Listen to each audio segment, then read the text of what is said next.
અરવલ્લી જિલ્લાના માલપુર તાલુકાના નાનકડા એવા પરપોટિયા ગામની મહિલા ખેડૂત પ્રાકૃતિક ખેતીના ક્ષેત્રે સફળતા મેળવી અન્ય ખેડૂતો માટે ઉત્તમ ઉદાહરણ બની રહી છે।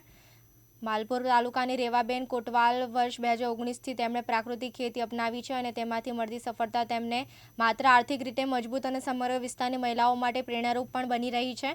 રેવાબેન પોતાના ઘરે બાંધેલી દેશી ગાયના છાણમાં તે પ્રાકૃતિક ખાતર તૈયાર કરે છે। આ ખાતરનો ઉપયોગ તેમના ખેતરમાં ઘઉં જેવા પાકોમાં કરવામાં આવે છે।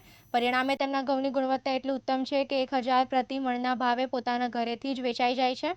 મારું નામ કોટવાલ રેવાબેન સુખાજી, ગામ પરપોટિયા, તાલુકો માલપુર, જિલ્લો અરવલ્લી। હું પ્રાકૃતિક ખેતી 2019થી કરું છું અને અલગ અલગ શાકભાજી કરું છું। પછી આગળના સમયમાં આપણા વડવાઓ જે દેશી ગાય આધારિત ખેતી કરતા હતા એ સમયમાં કોઈ દવાખાના આતે નહોતા, કેમ કે એ ખાતા હતા જ દેશી ગાય આધારિત ખેતી છાણિયા ખાતરથી જ પકવતા બધું, અને ડીએપી એરિયા કોઈ ખાતરો એવા સમયમાં ન હતા અને સારું એવું મગફળી જેવું પાકતું હતું અને સારું ઉત્પાદન પણ કરતા હતા અને ખાતા હતા।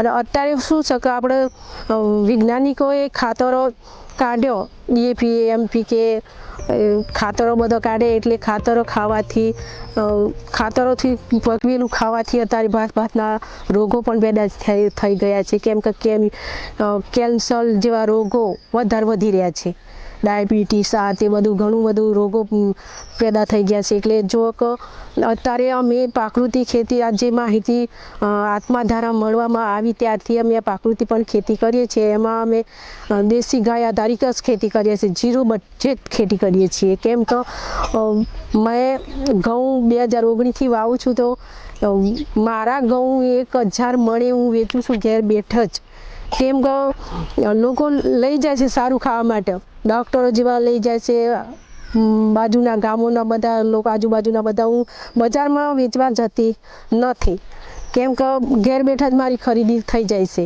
હું કોઈ બજારમાં વેપારીઓને પણ આપતી નથી, ઘેર બેઠા હું ખરીદી કરી જાય છે। અને શાકભાજી પણ હું ઘેર બેઠે જ મારી વેચાય છે મોંઘી, કેમ કે બજારમાં જે આપણે લાવીએ છીએ 30 રૂપિયાની ચાલી તો 40 રૂપિયા।